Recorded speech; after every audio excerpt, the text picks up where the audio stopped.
जय गुरु जी, शुक्राना गुरु जी, मेरी प्यारी संगत जी। गुरु जी का अनंत अनंतम शुक्राना, हर चीज़ का शुक्राना, हर सांस का शुक्राना। संगत जी, गुरु जी कहते हैं कि जब तक मैं तुम्हारे साथ हूँ हर चीज़ का बचाव मैं तुम्हारे साथ रखूँगा। गुरु जी के सबसे पहले दिव्य दर्शन करो। संगत जी, बहुत प्यारे दिव्य दर्शन हो रहे हैं। इतने दिव्य दर्शन गुरु जी के कभी नहीं हुए जितने आज हो रहे हैं। संगत जी, दर्शन कर लो क्योंकि दिव्यता बहुत है। और संगत जी, आज जन्माष्टमी है तो हमने भोग लगा दिया है भगवान जी को। सबसे पहले तो लड्डू गोपाल जी फुल रेडी होके मूड में बैठे, अभी नाच गाना भी करेंगे। अभी हम लाइव भी आएंगे संगत जी जैसे, लेकिन पार्ट आपको कल मिलेगा तो लाइव वीडियो भी आप देख सकते हो लाइव सेक्शन में जाके। माफ़ी चाहूँगा मैं पहले नहीं बता पाया, एकदम प्लान बन रहा लाइव आने का। तो संगत जी, गुरु जी की ब्लेसिंग्स बहुत मायने रखती है। गुरु जी हमको किस प्रकार से ब्लेस करते हैं, अनेकों रूप में गुरु जी हमें ब्लेस करते हैं, लेकिन हमें ब्लेसिंग लेनी आनी चाहिए। किस तरह लेनी आनी चाहिए? जैसे गुरु जी कहते हैं पाठ को सुनो। पाठ क्यों हो रहा है? क्योंकि गुरु जी ब्लेस कर रहे हैं। और ये शिव पुराण तो अपने आप में ही एक ब्लेस है। जिसने शिव पुराण को एक बार भी पढ़ लिया ना, उसके काफी दुख दूर हो जाते हैं। जो पिशाचों के सालों पुराने पाप को, उनके जन्मों के जन्म, पता नहीं कौन से जन्म के पाप किए थे, जिस पिशाच ने जो पर्वत पे रहता था उसके पाप भी धुल गए का मात्र शिव पुराण सुनने से। पढ़ने की तो बहुत दूर की बात है, मात्र सुनने से। तो संगत जी, हम तो इंसान हैं, हम तो फिर भी कर्म कर रहे हैं, गुरु जी की सेवा कर रहे हैं, गुरु जी का आशीर्वाद लेने की कोशिश में है, गुरु जी की प्यारी संगत बनने की उसमें है कि गुरु जी कैसे भी करके हमें अपना प्यारा दिव्य ब्लेसिंग दे, हमें अपनी प्यारी संगत बनाए, ताकि हमें आगे चल के जीवन में बहुत आसानी हो। संगत जी, गुरु जी की ब्लेसिंग इतनी अपरंपार है, इतनी अपरंपार है जिसकी हमें कल्पना भी नहीं है। संगत जी, कल्पना हम कैसे कर सकते हैं, क्योंकि गुरु महाराज के हाथ में तो सब कुछ है। गुरु महाराज बहुत कुछ हमें देना चाहते हैं, लेकिन हम लेने वाले नहीं हैं। गुरु महाराज हमें इतनी चीज़ें देंगे, बस हम लेते लेते थक जाएंगे, लेकिन गुरु महाराज देते देते नहीं छोड़ेंगे। कभी भी गुरु महाराज से छोटी चीज़ मांगो, गुरु महाराज से गुरु महाराज को ही मांग लो। छोटी चीज़ क्यों मांगनी है? गुरु महाराज से गुरु महाराज को ही मांग लो, सब कुछ मिल जाएगा। और पाठ को एंड तक जरूर सुने, और हर 7 तारीख को गुरु जी की लंगर सेवा जो हो सकता है वो करे। जय गुरु जी, शुक्राना गुरु जी, अनंतम अनंतम शुक्राना। हर 7 तारीख को गुरु जी का बर्थडे सेलिब्रेशन होता है, और आज गुरु जी के आशीर्वाद से जन्माष्टमी में भी सेलिब्रेशन होगा घर में। लड्डू गोपाला का बर्थडे, आज जन्माष्टमी है। सभी को जन्माष्टमी की शुभकामनाएं, गुरु जी के प्यारे प्यारे ब्लेसिंग। आइए पाठ को शुरू करते हैं गुरु मंत्र जाप से। ओम नमः शिवाय, शिव जी सदा साय। ओम नमः शिवाय, गुरु जी सदा साय। जय गुरु जी। जय गुरु जी। प्रथम गणों सहित वीरभद्र और महाकाली का दक्ष यज्ञ विध्वंस के लिए प्रस्थान। दक्ष था देवताओं को अपशकुन एवं उत्पात सूचक लक्षणों का दर्शन एवं भय होना। ब्रह्मा जी कहते हैं कि नाद महेश्वर के इस वचन को आदरपूर्वक सुनकर वीरभद्र बहुत संतुष्ट हुए। उन्होंने महेश्वर को प्रणाम किया। तत्पश्चात उन देवादि देवशूली की उपयुक्त आज्ञा के शिरोधार्य करके वीरभद्र वहां से शीघ्र ही दक्ष के यज्ञ मंडप की ओर चले। भगवान शिव ने केवल शोभा के लिए उनके साथ करोड़ों महावीर गणों को भेज दिया, जो परले अग्नि के समान तेजस्वी थे। वे कौतूहल कारी प्रबल वीर प्रथम गण वीरभद्र के आगे और पीछे भी चल रहे थे। काल के भी काल भगवान रुद्र के वीरभद्र सहित जो लाखों पार्षद गण थे, उन सब का स्वरूप रुद्र के ही समान था। उन गणों के साथ महात्मा वीरभद्र भगवान शिव के समान ही वेशभूषा धारण किए रथ पर बैठकर यात्रा कर रहे थे। उनके एक शस्त्र भुजाएं थी, शरीर में नागराज लिपटे हुए थे। वीरभद्र बड़े प्रबल और भयंकर दिखाई देते थे। उनका रथ बहुत ही विशाल था, उसमें 10,000 सिंह जोते जाते थे, जो प्रयत्न पूर्वक उस रथ को खींचते थे। उसी प्रकार बहुत से प्रबल सिंह, शार्दुल, मगर, मत्स्य और शस्त्रों हाथी उस रथ के पार्श्व भाग की रक्षा करते थे। काली, कात्यायनी, ईशानी, चामुंडा, मुंड मर्दनी, भद्रकाली, भद्रा, तवरिता तथा वैष्णवी, इन नवदुर्गाओं के साथ समस्त भूत गणों के साथ महाकाली दक्ष का विनाश करने के लिए चली। डाकिनी, शाकिनी, भूत, परमथ, गुहक, कुष्मांड, परपट, चटक, ब्रह्म राक्षस, भैरव, ताक्ष, त्रिपाल आदि ये सभी वीर भगवान शिव की आज्ञा का पालन एवं दक्ष के यज्ञ का विनाश करने के लिए तुरंत चल दिए। इनके सिवा 64 गणों के साथ योगिनियों का मंडल भी सहसा कुपित हो दक्ष यज्ञ का विनाश करने के लिए वहां से प्रस्थित हुआ। इस प्रकार कोटि कोटि गण एवं विभिन्न प्रकार के गणाधीश वीरभद्र के साथ चले। उस समय भेरियों की गंभीर ध्वनि होने लगी। नाना प्रकार के शब्द करने वाले शंख बज उठे। भिन्न भिन्न प्रकार की सींगें बजने लगी। महामुनि सेना सहित वीरभद्र की यात्रा के समय वहां बहुत से सुख शकुन होने लगे। इस प्रकार जब प्रथम गणों सहित वीरभद्र ने प्रस्थान किया, तब उधर दक्ष तथा देवताओं को बहुत से अशुभ लक्षण दिखाई देने लगे। देवर्षि यज्ञ विध्वंस की सूचना देने वाले त्रिविध उत्पात प्रकट होने लगे। दक्ष की बाईं आंख, बाईं भुजा और बाईं जांघ फड़कने लगी। तात वाम अंगों का यह फड़कना सर्वथा अब अशुभ सूचक था और नाना प्रकार के कष्ट मिलने की सूचना दे रहा था। उस समय दक्ष की यज्ञशाला में धरती डोलने लगी। दक्ष को दोपहर के समय दिन में ही अद्भुत तारे दिखने लगे, दिशा मलिन हो गई, सूर्यमंडल चितकबरा दिखने लगा, उस पर हजारों घेरे पड़ गए जिसे वह भयंकर जान पड़ता था। बिजली और अग्नि के समान दीप्तमान तारे टूट टूट कर गिरने लगे और बहुत सी भयानक अपशकुन होने लगे। इसी बीच में वहां आकाशवाणी प्रकट हुई जो संपूर्ण देवता था विशेषतः दक्ष को अपनी बात सुनाने लगी। आकाशवाणी बोली, गो दक्ष, आज तेरे जन्म को धिक्कार है, तुम महामूढ़ और पापात्मा है। भगवान हर की ओर से आज तुझे महान दुख प्राप्त होगा जो किसी तरह टल नहीं सकता। अब तेरा यहाँ हाहाकार नहीं सुनाई देगा। जो मूढ़ देवता आदि तेरे यज्ञ में स्थित हैं उसको भी महान दुख होगा, इसमें संशय नहीं है। ब्रह्मा जी कहते हैं कि मुने आकाशवाणी की यह बात सुनकर और पूर्वोक्त अशुभ सूचक लक्षणों को देखकर दक्ष तथा दूसरे देवता आदि को भी अत्यंत भय प्राप्त हुआ। उस समय दक्ष मन ही मन अत्यंत व्याकुल हो कांपने लगे और अपने प्रभु लक्ष्मीपति भगवान विष्णु की शरण में गए। वे भय से अधीर हो बेसुध हो रहे थे। उन्होंने सब जन वत्सल देवादिदेव भगवान विष्णु को प्रणाम किया और उनकी स्तुति करके कहा, दक्ष के यज्ञ की रक्षा के लिए भगवान विष्णु से प्रार्थना। भगवान का शिवद्रोह जनित संकट को टालने में अपने असमर्थता बताते हुए दक्ष को समझाना था। सेना सहित वीरभद्र का आगमन। दक्ष बोले, देव देव हरे विष्णु, दिन बंधु कृपा निधि, आपको मेरी ओर से यज्ञ की रक्षा करनी चाहिए। प्रभु आप ही यज्ञ के रक्षक हैं, यज्ञ ही आपका कर्म और आप यज्ञ स्वरूप हैं। आपको ऐसी कृपा करनी चाहिए जिससे यज्ञ का विनाश न हो। ब्रह्मा जी कहते हैं कि मुनीश्वर इस तरह अनेक प्रकार से सादर प्रार्थना करके दक्ष भगवान श्रीहरि के चरणों में गिर पड़े। उनका भय चित्त से व्याकुल हो रहा था। जब उनके मन में घबराहट आ गई थी तब प्रजापति दक्ष को उठाकर उनकी पूर्वोक्त बातें सुनकर भगवान विष्णु देवादिदेव शिव का स्मरण किया। अपने प्रभु एवं महान ऐश्वर्य से युक्त परमेश्वर शिव का स्मरण करके शिव तत्व के ज्ञाता श्रीहरि दक्ष को समझाते हुए बोले। श्रीहरि ने कहा कि दक्ष, मैं तुमसे तत्व की बात बता रहा हूँ, तुम मेरी बात ध्यान देकर सुनो। मेरा यह वचन तुम्हारे लिए सर्वथा हितकर्ता महामंत्र के समान सुखदायक होगा। दक्ष, तुम्हें तत्व का ज्ञान नहीं है, इसलिए तुमने सबके अधिपति परमात्मा शंकर की अवहेलना की है। ईश्वर की अवहेलना से सारा कार्य सर्वथा निष्फल हो जाता है।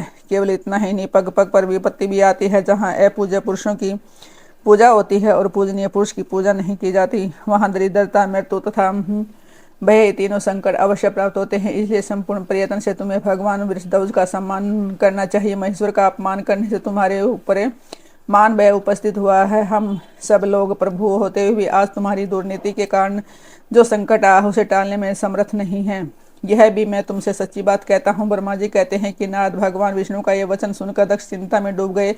उनके चेहरे का रंग उड़ गया और वे चुपचाप पृथ्वी पर खड़े रह गए। उसी समय भगवान रुद्र के भेजे हुए गणनायक वीरभद्र अपनी सेना के साथ यज्ञ स्थल में जा पहुंचे। वे सब के सब बड़े सूरवीर, निर्भय तथा रुद्र के समान ही पराक्रमी थे। भगवान शंकर की आज्ञा से आए हुए उन गणों की गणना असंभव थी। वे वीर शिरोमणि रुद्र सैनिक जोर जोर से सिंहनाद करने लगे। उनके उस महानाद से तीनों लोग गूंज उठे। आकाश धूल से ढक गया और दिशाएं अंधकार से आवृत हो गई। सातों द्वीपों से युक्त पृथ्वी अत्यंत भय से व्याकुल हो पर्वत, वन और कानों सहित कांपने लगे तथा संपूर्ण समुद्रों में ज्वार आ गया। इस प्रकार समस्त लोगों का विनाश करने में समर्थ उस विशाल सेना को देखकर समस्त देवता आदि चकित हो गए। सेना के उद्योग को देख दक्ष के मुंह से खून निकल आया। वे अपनी स्त्री को साथ ले भगवान विष्णु के चरणों में दंड की भांति गिर पड़े और इस प्रकार बोले। दक्ष ने कहा कि विष्णु महाप्रभु, आपके बल से ही मैंने यह महान यज्ञ का आरंभ किया है। सत्कर्म की सिद्धि के लिए आप ही प्रमाण माने गए हैं। विष्णु, आप कर्मों के साक्षीता योगों के प्रतिपालक हैं। महाप्रभु, आप वेदों, धर्म तथा ब्रह्मा जी के रक्षक हैं। अतः प्रभु, आपको मेरे इस यज्ञ की रक्षा करनी चाहिए क्योंकि आप सबके प्रभु हैं। ब्रह्मा जी कहते हैं, दक्ष की अत्यंत दीनतापूर्वक बात सुनकर भगवान विष्णु उस समय शिव तत्व से विमुख हुए। दक्ष को समझाने के लिए इस प्रकार बोले। श्री विष्णु ने कहा कि दक्ष, इसमें संदेह नहीं है कि मुझे तुम्हारे यज्ञ की रक्षा करनी चाहिए क्योंकि धर्म परिपालन विषय जो मेरी सत्य प्रतिज्ञा है वह सर्वत्र विख्यात है। परंतु दक्ष, मैं जो कुछ कहता हूँ उसे तुम सुनो। इस समय तो अपनी क्रूरता बुद्धि को त्याग दो। देवताओं के क्षेत्र ने मिस्राय में जो अद्भुत घटना घटित हुई थी उसका तुम्हें स्मरण नहीं हो रहा है क्या? तुम अपनी कुबुद्धि के कारण उसे भूल गए। यहाँ कौन भगवान रुद्र के कोप से तुम्हारी रक्षा करने में समर्थ है? दक्ष, तुम्हारी रक्षा किसको अभिमत नहीं है, परंतु जो तुम्हारी रक्षा करने को उद्यत होगा वह अपनी दुर्बुद्धि का ही परिचय देता है। दुर्मते क्या कर्म है और क्या अकर्म, इसे तुम नहीं समझ पा रहे हो। केवल कर्म ही कभी कुछ करने में समर्थ नहीं हो सकता। जिसके सहयोग से कर्म में कुछ करने की सामर्थ्य आती है उसी को तुम सब कर्म समझो। भगवान शिव के बिना दूसरा कोई कर्म में कल्याण करने की शक्ति देने वाला नहीं है। जो शांत हो, ईश्वर में मन लगाकर उनकी भक्तिपूर्वक कार्य करता है उसी को भगवान शिव तत्काल इस कर्म का फल देते हैं। जो मनुष्य केवल ज्ञान का सहारा ले अनिश्वरवादी हो जाते हैं या ईश्वर को नहीं मानते, वे सतकोटि कल्पों तक नरक में ही पड़े रहते हैं। फिर वे पाप कर्म पास में बंधे हुए जीव प्रत्येक जन्म में नरकों की यातना भोगते हैं, क्योंकि वे केवल सकाम कर्म के ही स्वरूप को का आश्रय लेने वाले होते हैं। वे शत्रु मर्दन वीरभद्र जो यज्ञशाला के आंगन में जा पहुंचे हैं, भगवान रुद्र की क्रोधाग्नि से प्रकट हुए हैं। इस समय समस्त रुद्रगणों के नायक ये ही हैं। ये हम लोगों के विनाश के लिए आए हैं, इसमें संशय नहीं है। कोई भी कार्य क्यों न हो, वस्तुतः इनके लिए कुछ भी अशक्य है ही नहीं। ये महान सामर्थ्यशाली वीरभद्र सब देवताओं को अवश्य जलाकर ही शांत होंगे, इसमें संशय ही नहीं जान पड़ता। मैं भरम से महादेव जी की शपथ का उल्लंघन करके जो यहाँ ठहरा रहा, उसके कारण तुम्हारे साथ मुझे भी इस कष्ट का सामना करना ही पड़ेगा। भगवान विष्णु इस प्रकार कह ही रहे थे कि वीरभद्र के साथ शिव गुणों की सेना का समुद्र उमड़ आया। समस्त देवता आदि ने उसे देखा। देवताओं का पलायन, इंद्र आदि के पूछने पर बृहस्पति का रुद्रदेव की अजेयता बताना, वीरभद्र का देवताओं को युद्ध के लिए ललकारना, श्री विष्णु और वीरभद्र की बातचीता, विष्णु आदि का अपने लोक में जाना एवं दक्ष और यज्ञ का विनाश करके वीरभद्र का कैलाश को लौटना। ब्रह्मा जी कहते हैं नारद, उस समय देवताओं के साथ शिव गुणों का घोर युद्ध आरंभ होगा। इसमें सारे देवता पराजित हुए और भागने लगे। वे एक दूसरे का साथ छोड़कर सर्वलोक में चले गए। इस पर समय केवल महाबली इंद्र आदि लोकपाल ही दारुण संग्राम में धैर्य धारण करके उत्सुकतापूर्वक खड़े रहे। तदंतर इंद्र आदि सब देवता मिलकर उस समारंगन में बृहस्पति जी को विनीत भाव से नमस्कार करके पूछने लगे। लोकपाल बोले, गुरुदेव बृहस्पति तात महापराज्ञ दयानिधि देशी कर बताइए, हम जानना चाहते हैं कि हमारी विजय कैसे होगी। उनकी यह बात सुनकर बृहस्पति ने प्रयत्नपूर्वक भगवान शंभु का स्मरण किया और ज्ञान दुर्बल महेंद्र ने कहा कि बृहस्पति बोले, इंद्र, भगवान विष्णु ने पहले जो कुछ कहा था वह सब समय घटित हो गया। मैं उसी को स्पष्ट कर रहा हूँ, सावधान होकर सुनो। समस्त कर्मों का फल देने वाले जो कोई ईश्वर है, कर्ता का ही आश्रय लेता है। कर्म करने वाले को इस कर्म का फल देता है। जो कर्म करता ही नहीं, उसको फल देने में वह भी समर्थ नहीं है। अतः जो ईश्वर को जानकर उसका आश्रय लेकर सत्कर्म करता है, उसी को उसी कर्म का फल मिलता है। ईश्वर द्रोही को नहीं न मंत्र न औषधियाँ न समस्त आभिचारिक कर्म, न लौकिक न पुरुष न कर्म, न वेद न पूर्व और उत्तरी मीमांसा तथा न नाना वेदों से युक्त अन्य शास्त्र ही ईश्वर को जानने में समर्थ होते हैं। ऐसा प्राचीन विद्वानों का कथन है। अन्य न शरण भक्तों को छोड़कर दूसरे लोग संपूर्ण वेदों का 10,000 बार स्वाध्याय करके भी महेश्वर को भली भांति नहीं जान सकते। यह महाश्रुति का कथन है। अवश्य भगवान शिव के अनुग्रह से ही सर्वथा शांत, निर्विकार एवं उत्तम दृष्टि से सदाशिव के तत्व का साक्षात्कार हो सकता है। सुरेश्वर क्या कर्तव्य है और क्या है कर्तव्य, इसका विवेचन करना। अभिष्ट होने पर भी मैं इसमें सिद्धि का उत्तम अंश है, उसी का प्रतिपादन करूंगा। तुम अपने हित के लिए उसे ध्यान देकर सुनो। इंद्र, तुम लोकपालों के साथ आज नादान बनकर दक्ष यज्ञ में आ गए। बताओ तो यहाँ क्या पराक्रम करोगे। भगवान रुद्र जिनके सहायक हैं, ऐसे वे परम क्रोधी रुद्रगण इस यज्ञ में विघ्न डालने के लिए आए हैं और अपना काम पूरा करेंगे, इसमें संशय नहीं है। मैं सत्य सत्य कहता हूँ कि इस यज्ञ के विघ्न का निवारण करने के लिए वस्तुतः इसमें से किसी के पास भी कोई सर्वथा उपाय नहीं है। बृहस्पति की यह बात सुनकर वे इंद्र सहित समस्त लोकपाल बड़ी चिंता में पड़ गए। तब महावीर रुद्रगणों से गिरे हुए वीरभद्र ने मन ही मन भगवान शंकर का स्मरण करके इंद्र आदि लोकपालों को डांटा। उसके पश्चात रुद्रगणों के नायक वीरभद्र ने रोष से भरकर तुरंत ही संपूर्ण देवताओं को तीखे बाणों से घायल कर दिया। उन बाणों की चोट खाकर इंद्र आदि समस्त सुरेश्वर भागते हुए 10 दिशाओं में चले गए। जब लोकपाल चले गए और देवता भाग खड़े हुए, तब वीरभद्र अपने गणों के साथ यज्ञशाला के समीप गए। उस समय वहां विद्यमान समस्त ऋषि अत्यंत भयभीत हो परमेश्वर श्री हरि से रक्षा की प्रार्थना करने के लिए सहसा नतमस्तक हो शिगर वो बोले, देव देव रामानाथ सर्वेश्वर महाप्रभु, आप दक्ष के यज्ञ की रक्षा कीजिए। आप ही यज्ञ हैं, इसमें संशय नहीं है। यज्ञ आपका कर्म रूप और अंग है। आप यज्ञ के रक्षक हैं, अतः दक्ष यज्ञ की रक्षा कीजिए। इसके सिवा दूसरा कोई उसका रक्षक नहीं है। ब्रह्मा जी कहते हैं कि नारद ऋषियों का यह वचन सुनकर मेरे सहित भगवान विष्णु वीरभद्र के साथ युद्ध करने की इच्छा से चले। श्री हरि को युद्ध के लिए उद्धत देखकर शत्रुमर्दन वीरभद्र, जो वीर प्रथम गणों से गिरे हुए थे, कड़े शब्दों में भगवान विष्णु को डांटने लगे। ब्रह्मा जी कहते हैं कि नारद वीरभद्र की यह बात सुनकर बुद्धिमान देवेश्वर विष्णु वहां प्रसन्नतापूर्वक हंसते हुए बोले। श्री विष्णु ने कहा कि वीरभद्र, आज तुम्हारे सामने मैं जो कुछ कहता हूँ उसे सुनो। मैं भगवान शंकर का सेवक हूँ, तुम मुझे रुद्रदेव से विमुख न कहो। दक्ष अज्ञानी है, कर्मकांड में ही इसकी निष्ठा है। इसने मूलतः बस पहले मुझसे बारंबार यह इस यज्ञ में चलने की प्रार्थना की थी। मैं भक्त के अधीन ठहरा, इसलिए चला आया। भगवान महेश्वरी भक्त के अधीन रहते हैं। तात दक्ष मेरा भगत है, इसलिए मुझे यहाँ आना पड़ा। रुद्र के क्रोध से उत्पन्न हुए वीर तुम तेज, रुद्र तेज स्वरूप हो, उत्तम प्रताप के आश्रय हो। मेरी प्रतिज्ञा सुनो, मैं तुम्हें आगे बढ़ने से रोकता हूँ और तुम मुझे रोको।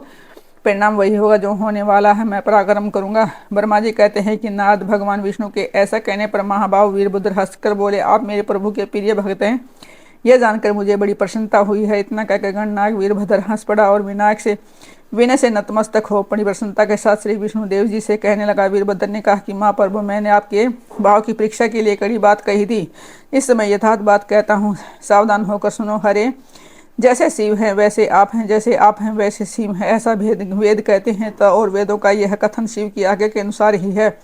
रमानाथ भगवान शिव की आज्ञा से हम सब लोग उनके सेवक ही हैं, तथापि मैंने जो बात कही है वह वाद विवाद के अवसर के अनुरूप है। आप मेरी हर बात को अपने के प्रति आदर के भाव से ही कही गई समझिए। ब्रह्मा जी कहते हैं कि वीरभद्र का यह वचन सुनकर भगवान श्री हरि हंस पड़े और उनके लिए हितकर वचन बोले। श्री विष्णु ने कहा कि महावीर, तुम मेरे साथ निशंक होकर युद्ध करो, तुम्हारे अस्त्रों से शरीर के भर जाने पर मैं अपने आश्रम को जाऊंगा। ब्रह्मा जी कहते हैं कि ऐसा कहकर भगवान विष्णु चुप होकर युद्ध के लिए कमर कसकर डट गए। महाबली वीरभद्र भी अपने गणों के साथ युद्ध के लिए तैयार हो गए। नाथ तदंतर भगवान विष्णु और वीरभद्र में घोर युद्ध हुआ। अंत में वीरभद्र ने भगवान विष्णु के चक्र को स्तंभित कर दिया तथा सारंग धनुष के 3 टुकड़े कर डाले। तब मेरे द्वारा एवं सरस्वती द्वारा बोधित हुए श्री विष्णु ने उस महान गणनायक वीरभद्र को ऐसे तेज से संपन्न जानकर वहां से अंतर्ध्यान होने का विचार किया।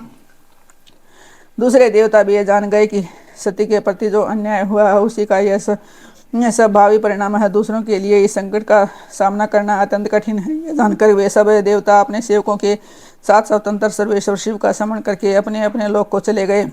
मैं भी पुत्र के दुख से पीड़ित हो सत्यलोक में चला आया और अत्यंत दुख से आतुर हो सोचने लगा कि अब मुझे क्या करना चाहिए। मेरे ताश श्री विष्णु के चले जाने पर मुनि सहित समस्त के आधार रहने वाले देवता शिव गणों द्वारा पराजित हो भाग गए। उस उपद्रव को देखकर और उस मक्खा विध्वंस निकट जानकर यह एक भी अत्यंत भयभीत हो मेरे का रूप धारण करके वहां से भागा। मेरे के रूप में आकाश की ओर भागते देख वीरभद्र ने उसे पकड़ दिया और उसका मस्तक काट डाला। फिर उन्होंने मुनियों देवताओं के अंग भंग कर दिया और बहुतों को मार डाला। प्रतापी मणि भद्र ने भृगु को उठाकर पटक दिया और उनकी छाती को पैर से दबाकर तत्काल उनकी दाढ़ी मूछ नोच दी। चंड ने बड़े वेग से पूषा के दांत उखाड़ लिए, क्योंकि पूर्व काल में जिस समय महादेव को दक्ष के द्वारा गालियां दी जा रही थी उस समय वह दांत दिखा दिखा कर हंस रहे थे। नंदी ने भग को रोषपूर्वक पृथ्वी पर दे मारा, उनकी दोनों आंखें निकाल दी, क्योंकि जब दक्ष शिव जी को साप दे रहे थे उस समय वे आंखों से संकेत से अपना अनुमोदन सूचित कर रहे थे। वहाँ रुद्र गणनायकों से सवधा सवा और दक्षिणा देव की बड़ी विडम्बना है कि वो जो मंत्र तंत्र था दूसरे लोग थे उनका भी बहुत तिरस्कार किया। ब्रह्मपुत्र दक्ष भय के मारे अंदर वेदी के भीतर छिप गए और वीरभद्र उनका पता लगाकर होने पर पूर्व पकड़ लाए। फिर उनके दोनों गाल पकड़कर उन्होंने उनके मस्तक पर तलवार से आघात किया, परंतु योग के प्रभाव से दक्ष का सिर अभेद हो गया था, इसलिए कट नहीं सका।